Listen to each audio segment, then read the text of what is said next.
Check.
Okay.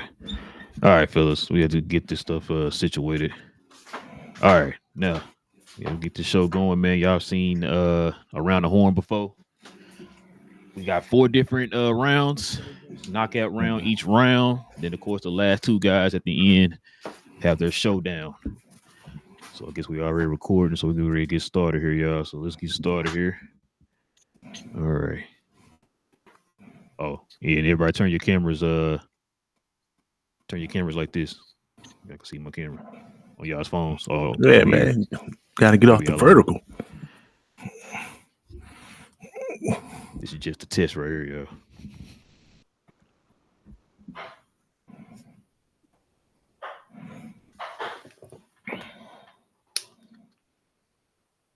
Make sure everything good.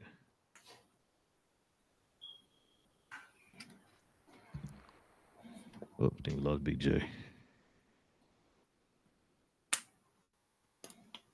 Okay, you. Oh, crap. I wish there's a way we could have started. Check. Okay. I can hear. I wish there's a way we could have got the kinks worked out. Glenn, mate.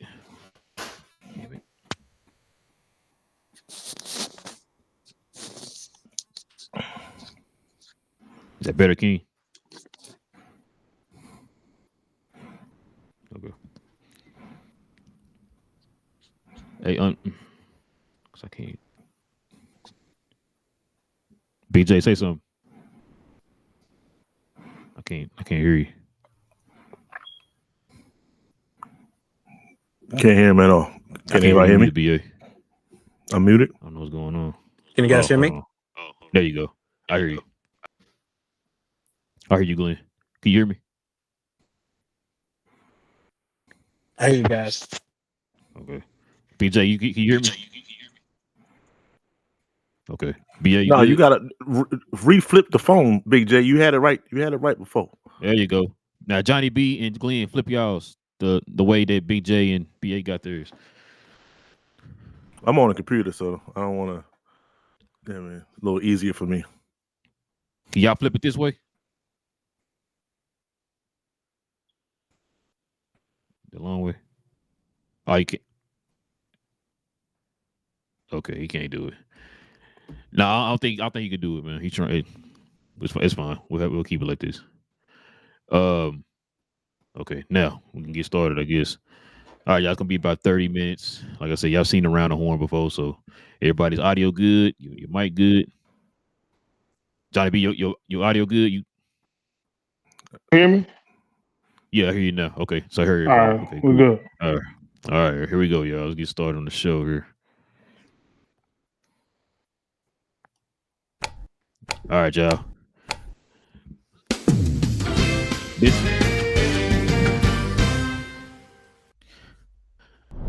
All right, y'all. We got our first word here. All right, so the first word. So check this out. The first topic is going to be: do you think the Hornets trade LaMelo finally? We're gonna start with you, BA. No question. I think this is the time. I think they're going to go in a whole different direction. LaMelo's, he's done. He's over it. You can tell by his actions. You can tell by the way he plays. He's just not feeling Charlotte like that. So, him and a couple. Was that Bell? Was that the Bell? Well, no, you got 30 seconds, but you get a point. I'm giving you a point. Go ahead. Oh, that was a point sound. Okay, I didn't know it was a point sound. Okay, bet.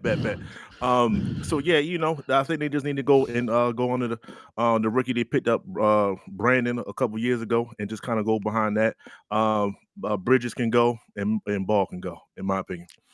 Okay, what you got, BJ? Up, you on mute, BJ. That time still kicks. Hey, 30 seconds, BJ. What you got? You still on mute. Still. BJ, what's going on, man? Let me unmute you. All right, go ahead, BJ. You should be good now. Thank you. Nope. Unmute. Try now. Still on mute. We're going to Glenn. Glenn, you go ahead, Glenn. What you got, man? What's on your mind? We talking about LaMelo? Yes, sir.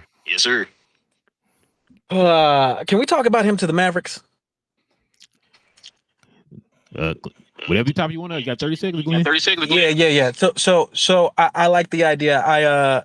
I think he needs to be moved, and I know it's a controversial statement to have him be on this team, but man, we need to get ball creators by hook or crook, and I feel like he's gonna be the best option out there. Okay, what you got, Johnny B?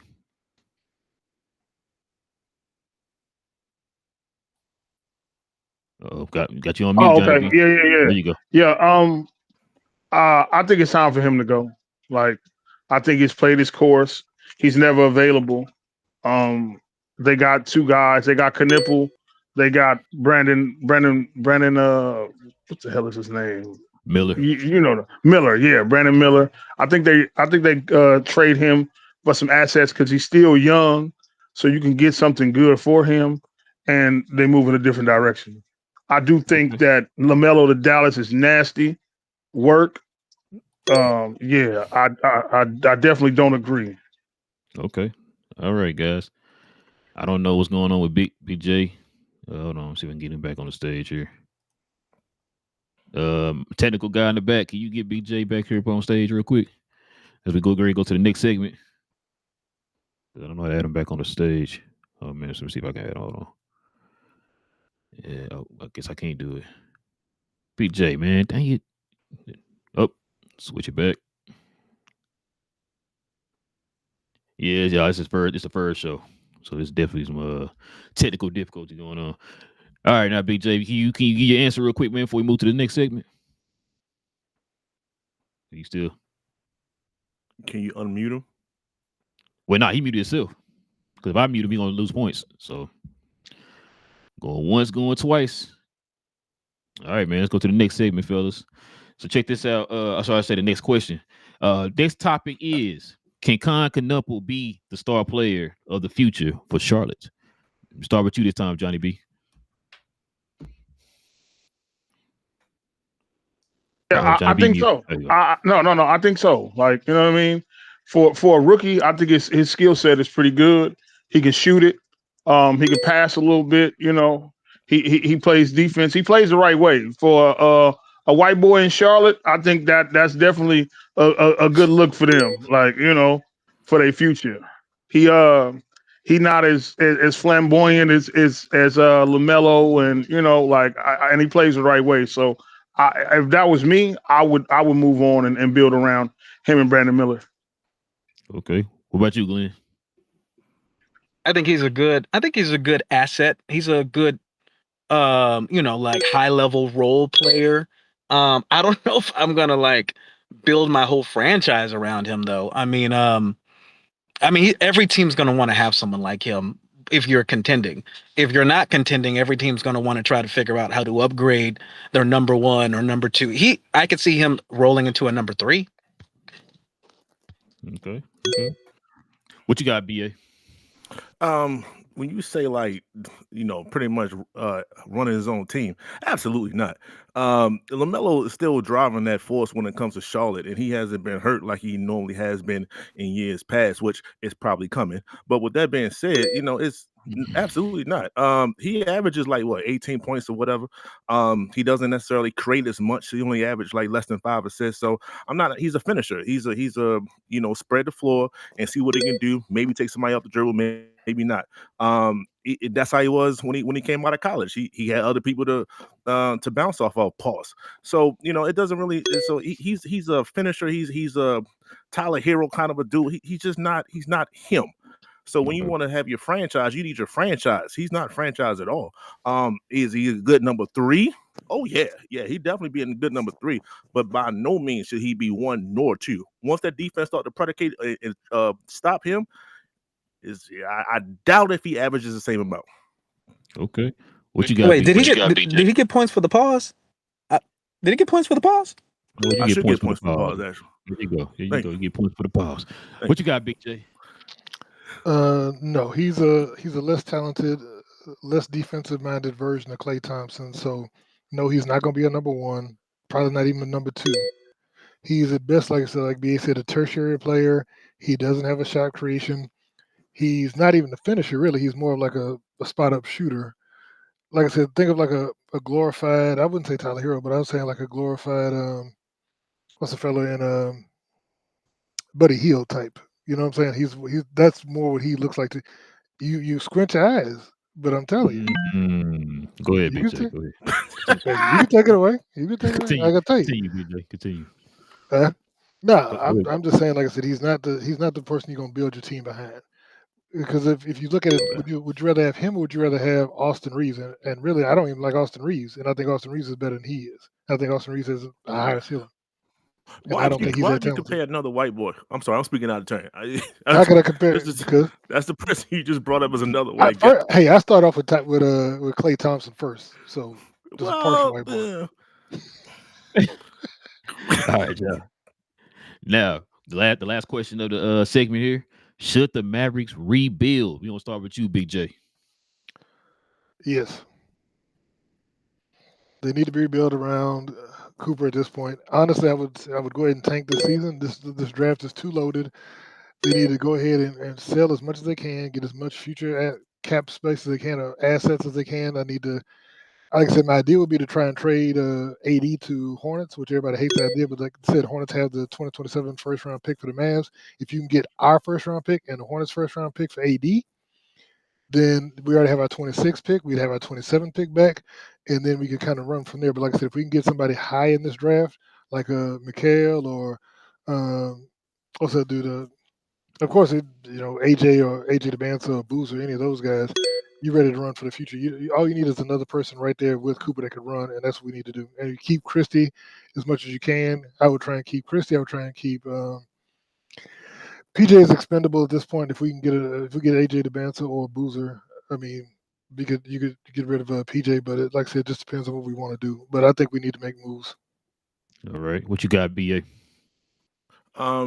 Yeah. I think it's time to. I mean, you got the number one off draft pick in Cooper Flag, right? So you want to build around him as much as you can. I think y'all was flawed from the very y'all. I think the D Mavs was flawed from the very beginning by having him try to run the point. I think that was just you shouldn't even done that. So if Jason Kidd was the person behind that, he knows better. He should not have done that, in my opinion. But yes, the main person that you want to get rid of is Anthony Davis. He got to go. But he's still a good enough product, and he's still young enough. Whereas though somebody will probably give you way more, probably more than what you got for Luka, which included him. When it comes to that, maybe Chicago. You get Kobe White in the deal, a couple draft picks. If you can even try to get Josh Giddey in the deal, like Chicago is coming right back down to where they were supposed to be at the beginning of the season, which is absolutely garbage. So they had a spot when they started, but let's see where they at now. I will see that because you got to see where AD wants to go. And I don't think AD wants to go to too many other different places. Hometown is always a possible thing, which is why I brought up Chicago, or maybe another championship type of a contender that's willing to give up certain pieces for him, which is, that's very tough because everybody know how injury prone he is. So that's my opinion. It's time to let people go and start with Anthony Davis, see what you can get for him. Okay. What you got, Glenn? I think it's a partial rebuild because listen, we only have control of our draft picks. Big J talked about it for this year. And then also next year, Kyrie comes back, hopefully full speed. So there's no incentive to be bad after this year. So I don't know about giving away PJ though. One, we got two responsibilities. One, rebuild the fan base, which I went to the game against the Knicks, and I'm going to tell you, it was crickets in there. So we start trading away our most popular players. Trading Kyrie is not going to be an option because he will be ready to go when the season starts. And next year, we don't have to rebuild, but we do have to reload. I love the idea of getting a Kobe White, a Josh Giddey, because really the only thing this team needs is a dominant ball handler, not named D'Lo. Good points for that one, bro. What you got, Johnny B? He called me, so I didn't really even hear the question. Oh, so the question is, should the Mavericks rebuild? Oh, absolutely not. They really don't have much to rebuild on. Oh man. AD's trade value ain't really as high. You're not gonna really get that much for him. I think Kyrie, I wouldn't trade Kyrie. I would keep Kyrie. Like anything, all of your valuable pieces that you have, you kind of want to hang on to. You don't want to trade Christie. You don't want to trade PJ. You know what I mean? Like Flag can't do it by himself. If we can see, like he needs somebody to help him play. I would trade Lively if I feel like he's going to be another Anthony Davis like prototype, like never really available. Like if you can really get something for him, I would trade him. I would think about trading Najee Marshall, maybe Gafford, but AD would definitely be. I would definitely trade AD. Like he's get him on the court, get his value up, and get whatever you can get out of him. Because like they say, your picks going forward are kind of handicapped. Like they swaps or you don't own them at all. So you got to get what you can get for the time being. Okay. Well, that was the last topic of that segment. BJ, man, you want to say anything, man, to try to help your case here before we call it a wrap? Well, no. So, like I said, I looked at a few of those the players in this upcoming draft, and like I said, the Mikael Brown Jr. freshman point guard, 6'5", averaging 26 points, 9 assists a game, is the ideal person to pair with Cooper. We need somebody that can create shots for him, and that's the kind of person. I know stuff like Cameron Boozer would be sexy because he put the two bigs together, two forwards together, but I think something like that would be the way to go moving forward. And like I said, if we can trade to get that 27 pick back. Also looked at maybe doing a trade because everybody's thinking, send him back to Chicago and all that. I think Clay also needs to go. If we can get anything for Clay at all, that would be ideal. I would try and send Clay somewhere he wants to go because this wasn't his idea.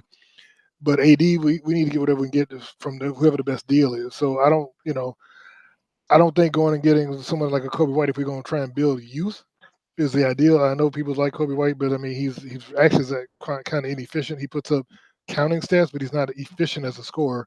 And so we need someone that can create and is efficient and can compare with Cooper for the future going forward, not someone that's going just like, we don't need a 27, 28-year-old.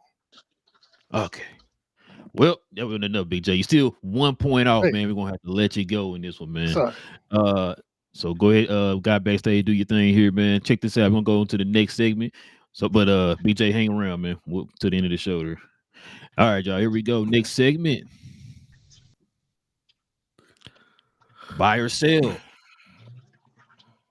All right, man. Check it out. Buy or sell. So it's gonna be a good one, y'all. So check this out. Will OKC and Detroit meet in the finals? We're gonna start with you, BJ. I mean, I'm sorry, Johnny B. Absolutely not. I don't like. I like Detroit, right? I think they're good. But we know that the regular season and the playoffs is a different monster, right? They look good because they playing against different teams every night. And it's not really getting planned against. It's just on to the next game. But when you got to lock in and you got to play a team in a series, I think that they might get exposed because of they inexperience. Cade is good, Dern is good, but Dern is also kind of limited. You know what I mean? Like they got a pretty good team around them, but I think come playoff time, they're gonna get exposed like they did the last time. Like I don't think that they would beat a Cleveland. If Tatum come back, I don't think they beat Boston. I don't think they beat the Knicks in a series. So I think it's a good regular season team. But no, OKC, I can see OKC going back to the finals. Like they went in like this without J-Dub, and they always seem to find a gem like AJ Mitchell, who was averaging almost 19 points, and we don't even know who he is. So. And the draft picks that they have going forward, yeah, I don't see nobody beating them right now, at least. All right, what you got, Glenn? I mean, the Thunder. I think the Thunder is going to be there because they dogs, and they got 1 million draft picks. Everyone's like potential number 1 picks. They have like 3 of them. Now I'm an Arlington boy, so Cade Cunningham, I enjoy watching him play. But everybody else on that team feels like they're out of the movie of Coach Carter, which they are talented and aggressive and raw, but I don't think they're ready. I think they're going to put good regular season stats out. I think we're going to be like, dang, that team's a team to watch. And I think in the playoffs they're going to get their lunch ate. Okay, what you got, BA? Look, as a resident Knicks fan, I seen Detroit. That's who we put out in the first round last year in the playoffs. And when I say like it was, it was a tough physical series. By all means, that's what it was. But I'm gonna sell on this. I don't think they're gonna go back. I don't think they're gonna go to the finals. But are they a team to be reckoned with? Absolutely. I think they had that. They got put out in 6 last year, so that was enough to say like, okay, we all know this Cade came back playing better than what he did. He's almost averaging damn near 30 point a double out here with these guys. And they picked up Duncan. They replaced Michael Beasley because he can't get his bets in order, and they replaced him with Duncan Robinson, with somebody they ain't got worried about none of that stuff. So that's definitely a plus for that. So what I'm saying, like they're playing Durham. They got Durham is he's a big pause. Like he's what you want out of your center. And so that's a tough physical team, man. It's just that I think other teams are a little bit better. And when I mean other teams, it's just one other team. I think New York is better than them. And I'm quite sure we'll prove it again this year. And I'll switch over to OKC. I think OKC, let's not forget, they didn't just run through the Western Conference. Like they had issues every single playoff series damn near. And Denver is looking prominent ready. Jokic is looking prominent ready, damn near averaging triple doubles on the season. And I think he'll have something to say with that. So I'll sell this in the fact that is I'll play the field versus what you're giving me right there. Okay. Good takes, man. So check it out, y'all. Second question is the 2024 draft class the worst ever?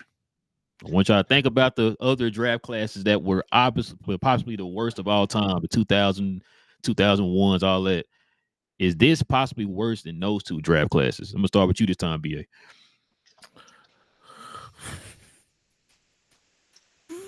That's tough. What? No. Who was number one in the past draft? It doesn't matter. It wasn't Anthony Bennett, and that's whatever draft class he was a part of. That's the worst draft class, and I said because that's who led your draft. And I only think he played 2 seasons, if that. So I'm Four. gonna go with that. I'm gonna go default with that, and I think everybody else got a shot after that. When your number one doesn't necessarily tank like that, then you're good to go, in my opinion. So definitely no question.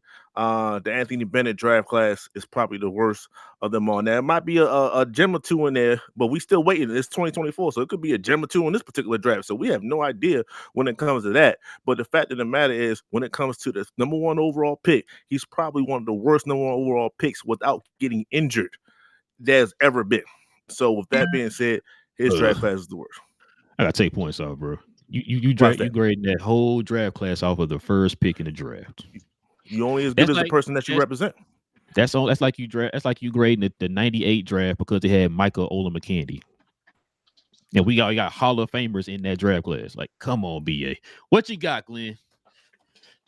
This is gonna sound biased, and I don't care. What draft class was D'Lo number 2? That's the worst draft class in my humble opinion. That was good. I gotta give you that. And we're talking about 20. Look, I think 24. I think it's way too early to be hanging around and talking about draft class being bust, because in my mind you have to give these players at least 3 years.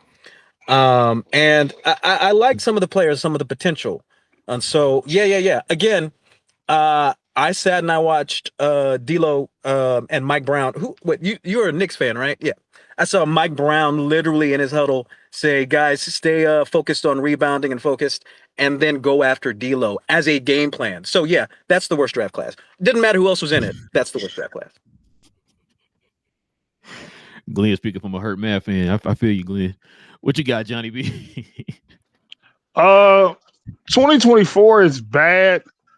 But I think 2000 is pretty bad too. Like, I mean, outside of Kenyon Martin and Stromile Swift, the rest of them dudes.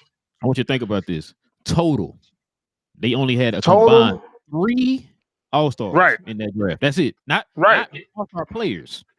3 total talented players were in the All-Star. That's it. That's what I said in 2000, right? Yeah, 2000 class. Yes. Yeah. So I think that's what I said. I think 2000 might be the worst, because that's a really nasty draft. Like, a lot of dudes just was like regular guys. So I don't know. I think that might be bad. I think 2024 might be second, because you don't really see nobody that you could say like, okay, this might be one of those guys later on down the road. Like, these dudes are threes and the third best, fourth best players at best from that class. So I think it might be 2000 and 2024 with a strong second. There you go. Glenn, well, it's a tie right now between Glenn and Johnny B. Glenn, you want to add anything else, man, to the argument? Oh, about the draft class? Yeah. Yeah, I mean, I think 2024 is going to work out actually okay. I mean, as far as in comparison to some of these other draft classes we've been talking about, bro did mention Stromile Swift, which I haven't heard that name in about 10 years. So I'd give one of my points for him just for mentioning that name, because no one has heard of him in about 10 years. I think he's permanently working at Sam's Club currently, but that's just man. I gotta give Glenn a point for that one too. That's crazy. All right, man. That was a he said working at Sam's Club. All right, man. Let's see. This might be right up BA's alley.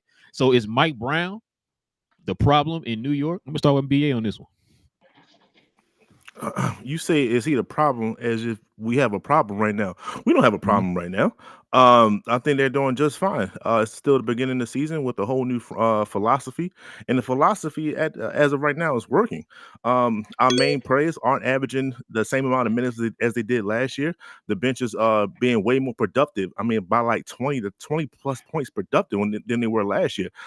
That's a hell of an improvement right there. Our pacing is totally different night and day. When you look at last year compared to where we at this year, I mean, we were sniffing like 120, and that was on a great day. We get 120 on an average right now. We can get 130, 140 if you want to. So I don't think he's a problem. What's the question to have the problem? That's what I need to understand.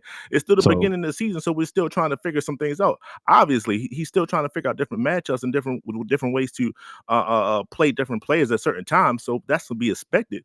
But at the end of the day, we just got a road win. I knew we was kind of not winning on the road, but we just got that out the way. So I think we're heading into the right direction. In my opinion, so that's all I'm saying. I don't see no problem with what you're saying. Okay, I was going to say, I was wondering if you're going to bring up the fact that they almost were 0-5 on the road, and the East is kind of weak. Can't say almost. We won. We got it out the way, and now we're going to move forward. Well, you happy with your 1-4? I got you. Okay, what you got, Johnny B? Oh, I think you muted, Johnny. Hold on. Oh, can you hear me? Yeah. My thing, Mike Brown, wherever Mike Brown goes, he's going to be the problem. So, and another thing, wherever Cat goes, Cat is going to be a problem also, right? So when you add those two, and I think they got PJ Tucker on their roster as well. So yeah, PJ Tucker is just as bad as Stromile Swift, right? So just having him on the roster is bad, right? They got a win against the Mavericks the other night, but we all know that was a hose job. And it, what the hell? Oh no, y'all. Something happened to the screen.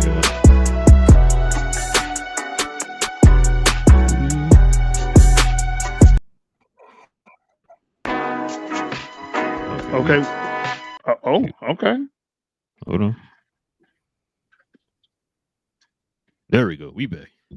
Okay, we back. You were saying, all right, we back. So like I was saying, the referees hold the Mavs out of that win. So I mean, I guess you can count it, but we all know what that was, and that should let you know right there. They barely beat a Mavs team missing its two best players. And just with a terrible roster and coaching staff. So the Knicks should be worried, right? But like I said, Mike Brown and Cat on a team, you'll never win a championship with those guys. And they playing a Luka Doncic type of offense with Jalen Brunson. And we all know small point guards never win you a championship. Mm-hmm. All right, what you got, Glenn? Yeah, so we got three problems with the Knicks. I'm sorry, I hate to go against resident Knicks fans, but one, whenever you have Landry Shamet and Miles McBride playing meaningful minutes on your team, that's going to be a problem. I saw Landry Shamet look like he didn't even know how to hold a basketball the other night when he was playing against the Mavs. Also, I do like the point about Cat, because I ride the train from Fort Worth to the stadium, and there was a Knicks fan who was saying, man, I just love Julius Randle, and Cat is about as soft as toilet tissue paper, and he kind of is.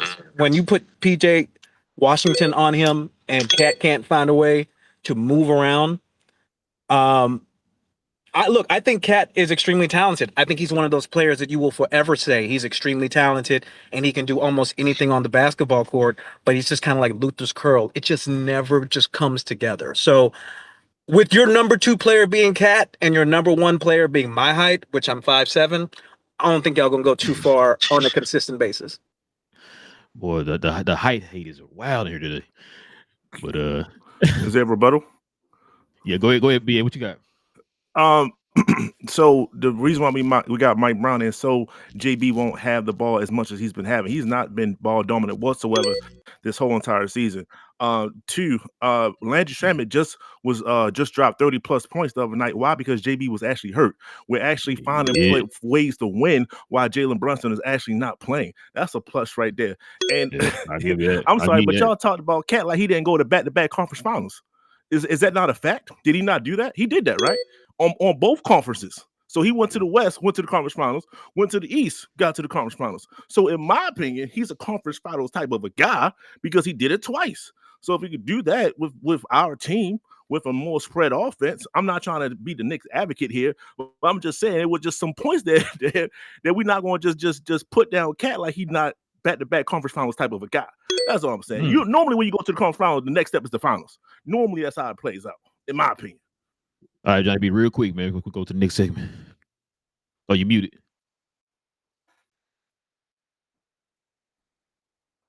Still muted. Was Cat on those teams that Minnesota went to the Western Conference Finals on? Didn't they trade him? 2 years ago. Yeah. So when did he go to the Western Conference Finals? He went to the West Conference Finals against the back? Mavs. He went to the West Conference Finals against the Mavs, and then next year he went to the Eastern Conference Finals. Okay, carry on. That was it. All right, y'all. That was the last question of this segment. We're gonna go on to the next segment. So it's gonna be a showdown between Glenn and BA. Appreciate you, Johnny B. All right, y'all ready for the showdown? Let's do it. Oh, sorry, I was bad. Out of bounds. So Johnny B, you can stick around a little bit longer. So check this out, y'all. For out of bounds, got one question. All right. To deal with load management, how many games should the NBA make its season? I'm gonna start with you this time, Johnny B. The same as it always have been. I don't think it's the games played. I just think it's the people who playing it. Mike and all of them played 82 games. Like the load management thing just happened recently with Kawhi. Like it wasn't a problem until then. I don't know if it's the training staffs that's getting weaker or if it's the players that's getting weaker. But I don't think that the games should be shortened. I think maybe more games, like the whole 3 games in 4 nights thing probably shouldn't be happening. But I don't think you should change the games played at all. I think you should I don't know how to, make the players tougher, but yeah, I think it's coaching staff and the personnel.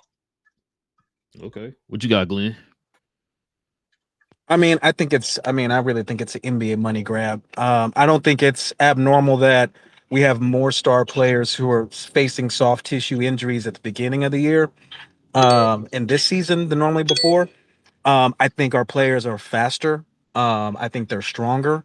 I think they get up and down the court. Also think the pace of the game is far different than it was in the mid 90s when Jordan played. So I do believe we need to really look at it because our season drags out. The NBA season drags out and people barely pay attention to the regular season. And that's a direct byproduct of there being so many mediocre games. And if it's not mediocre games, like, again, I went to the Knicks game looking forward to see Cooper Flag. He was sitting. So if we have something closer to 65 games, the number that they put about if you miss 65 games, you're ineligible for these awards, that's a realistic that is a realistic gameplay. Because even think of like NCAA, they play like 35 games. They come out and it's more than double. It is not a natural progression to play this many back-to-backs, this many minutes, running this fast pace with these top level of athletes. Okay, what you got, BA? This is an interesting conversation. I think we're not going to blame the players, in my opinion, because they're the ones that I think CJ McCullough came out and said he's been president of the Players Association or something along those lines. He said that he'll go up to the schedule, the calendar, and then the coaching staff be like, okay, yeah, you're off this day, and you're off this day, and you're off this day, and he'd be like, yo, I'm fine. So what's going on? So it's definitely more so than the coaching staff and the training staff. They're saying, hey, at this point in time in the schedule, you're at high risk of such and such. let me play the game and find out. You don't know that the analysts don't know that I'm playing a easy defensive matchup today, so I can take it easy on defense and still perform on offense. So it's that we're working against, and I want to push back a little bit. Pause on the pace of play. Look, they was playing faster, damn near in the 60s and the 70s and so on and so forth. Especially when they was the influx of crack cocaine in the league. They was running up and down the court. You can't tell me they wasn't. So with that being said, it's not like that right now. So I don't think it's the pacing to do with anything. I just think it's more so that they're trying to get as much as they can out of healthy players and to keep them healthy longer. But sometimes when you do that, it's actually working counterintuitive for them to actually play the game. So I think it's more so the training staff and the coaching staff saying, you're due for injury, so you should probably sit out. What does that mean? Yeah, that's a good point. Let's see. Johnny, if you want to add anything else?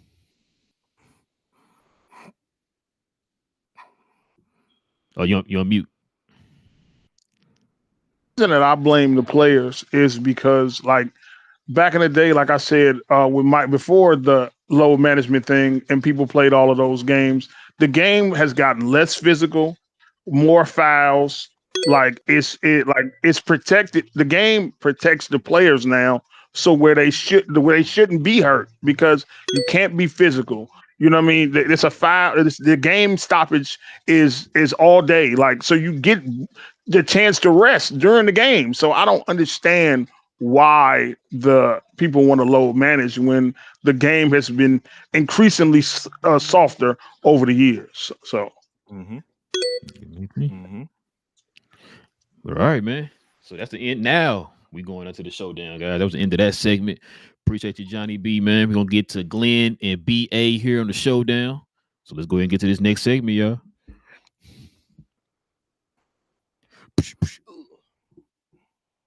Fellas, let's have a fair fight. Hold on.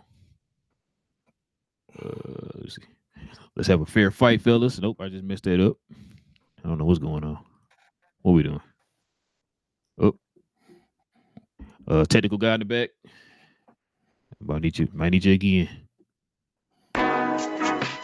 Nope, that's not it either. I'm letting my technical guy do it.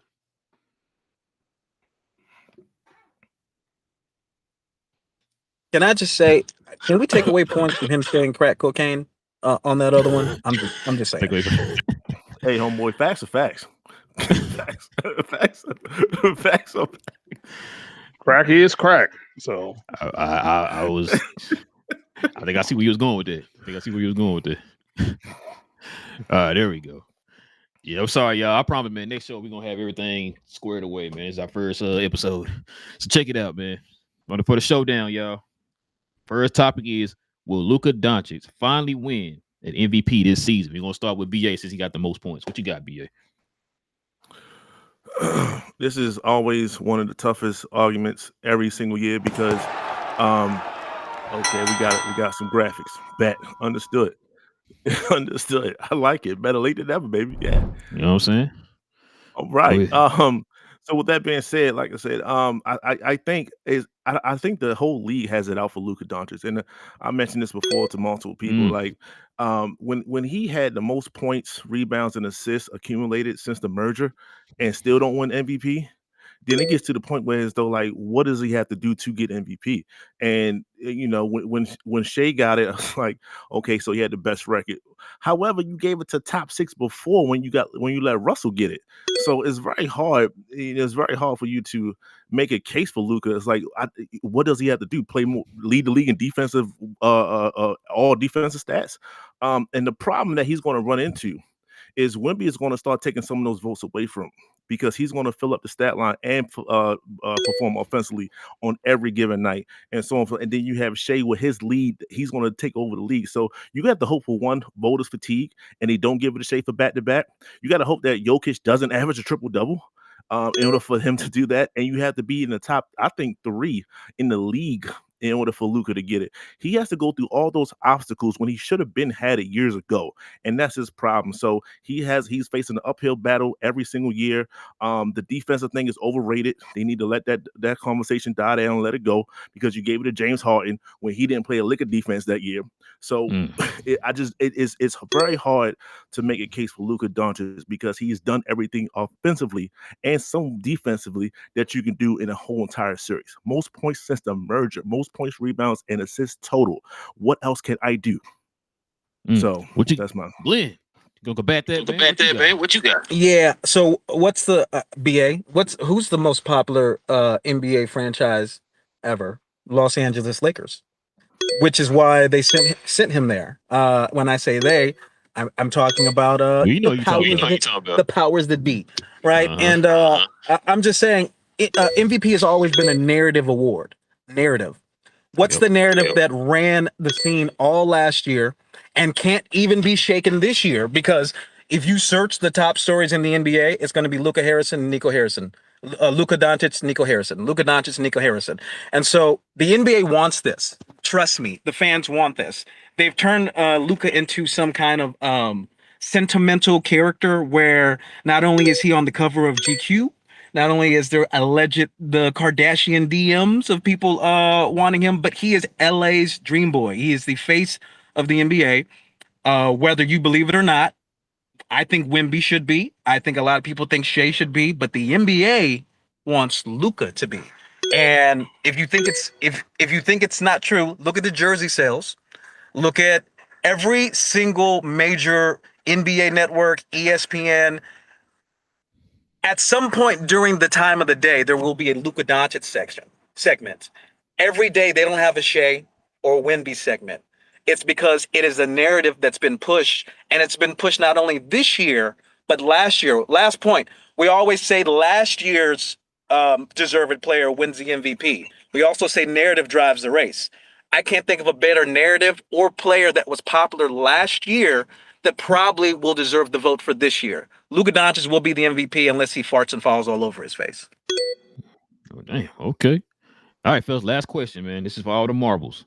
Could the NBA ever become America's sport? Start with you this time, Glenn. Trying to do a political correct answer.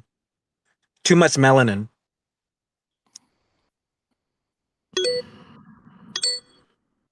I'm serious. It's no. It one, the NBA will not. The ratings are too far down in comparison to these other sports, and especially when the NFL's doing let me see. I can't use the word questionable moves by making sure that their product is also on television on the same day that NBA used to run Christmas.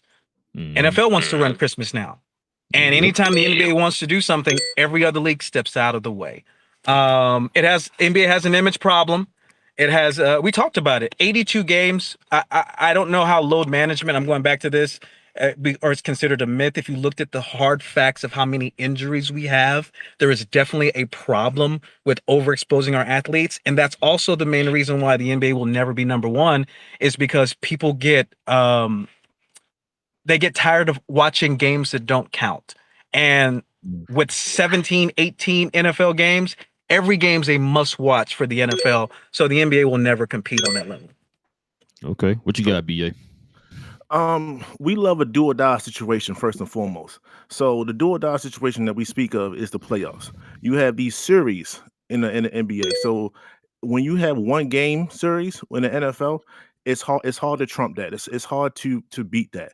When your series for the ultimate goal is a 7-game series, when the Super Bowl is just one entity, that's it. It is almost becoming a national holiday. It's right there. Whereas though people going to start letting people get off work. That's how close it is. So to me, there's too far of a gap.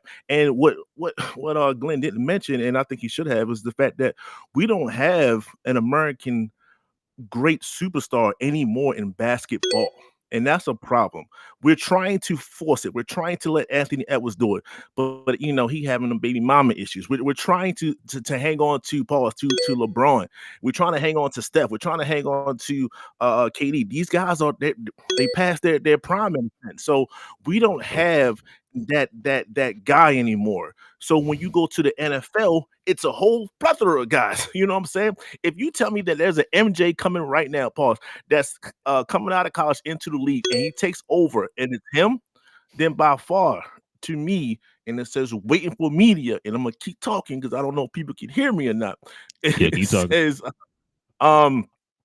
by fall, like you tell me that MJ is coming back in like a reincarnation of it, then I can say like, hey man, we're gonna see what's going on. We're gonna see what's happening because he himself took the whole league by storm. He himself was must-see TV every single night in a sense. You don't have that when it comes to you don't have that right now in the NBA and NFL is too many stars. It's too many. The betting is crazy. It's too much involved around NFL and the juggernaut that it is for it to even think that there's someone else that's about to take a spot. Okay. That's a good one, man. Good one. So check it out, fellas. We're going to declare this winner. We got BA winning the game today. Dun, dun, dun, dun, dun, dun, dun. All right, BA, you get to get your last, get a little shout outs, man. What you want to say, man, before we wrap the show up? First and foremost, this is a great idea, guys. Shout out to King. I know you can't see him on here, but he's doing the backstage thing. And shout out to Relle for hosting the whole thing. This is like I said, one of these things that can really take off. And I'm glad to be the first winner, first and foremost. With that being said, I'm not gonna hog the spotlight. Please, when y'all get a chance, watch Cause We Geeked Tuesday nights and Saturday mornings. Please come watch We Talk Combats. That's me and King and the family.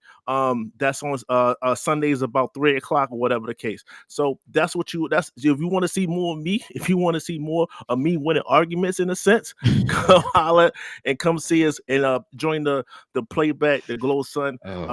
Just join the team, man. This is what it's about. So I'm just gonna shout out all them. And lastly, get off the damn fence. That is the third thing that I also do on Wednesday evening, Wednesday night. So just holler at your boy, come see me. I spit hot fire, man. That's what I do. So shout out to the team. I love y'all. I appreciate y'all for having me on. Hey, man, shout out to the comment section, man. He live today, man. Shout out to the comments, man. But yeah, listen, definitely appreciate you, man. Got the winner BA in the building, man. Appreciate y'all coming to support the very first episode of Around the Yard, guys. Like I said, we'll try to get the kinks and stuff worked out on the next one. This was our very first episode, so I want to thank the members of the channel. Want to thank the members of the of Playback. Y'all already know. Follow us over here on Playback, man. We stream stuff like this, and we also stream all the different NBA games, and we also stream our different shows through Playback as well, y'all. So y'all can follow us over here. We'll have an NBA game on today, so you can join us over here tonight, man, for another NBA game. I don't know how to put. Oh, can y'all hear me? Yeah, you hear you, man. Go ahead. Hey, I can be heard. What up, y'all? That was an awesome show. First and Don't foremost, start cussing, man. Don't start cussing. I ain't gonna curse, man. I appreciate everybody. Johnny B in the back. Big J got screwed or whatever. We try and get the kinks out. We couldn't start the show and actually like mess with the show unless it was actually happening. So sorry about that. As I said, the more we do this, the more the kinks will be worked out. It was awesome. I think it's an awesome idea. We need to get more content creators. I saw TGK. I saw Mavs Digest in the comments and all that stuff. We need to get that involved. This is something we have planned to do with our members of our YouTube channel. So we'll probably do it maybe one more or so before the next month or whatever starts. But this is what we want to do for the members, where it's at least one member on the stage with hopefully a bunch of content creators where we're talking a bunch of stuff and getting your views. And also you can see if you can give a better, argument or debate than a content creator. So a lot of folks that always want to talk to us and all that stuff can actually talk to the content creator. So I think it'd be an awesome idea. Like I said, Rel, you get in the show and all. I just want to get that quick bit out real quick. Appreciate everybody again. Appreciate everybody that watched. It was like 20 people in here that watched on Playback. We had folks live on Twitter that watched, over 100 folks watching over there, Twitch, stream, YouTube, and everywhere. Appreciate all y'all, man. That was awesome. Yes, sir, man. Like I said, guys, we will be back. What's today? Friday. Well, we got games streaming on Playback. Follow us over here on Playback. Watch the games with us. We'll be back on our live show on Monday, guys. So till then, y'all, we out. Peace.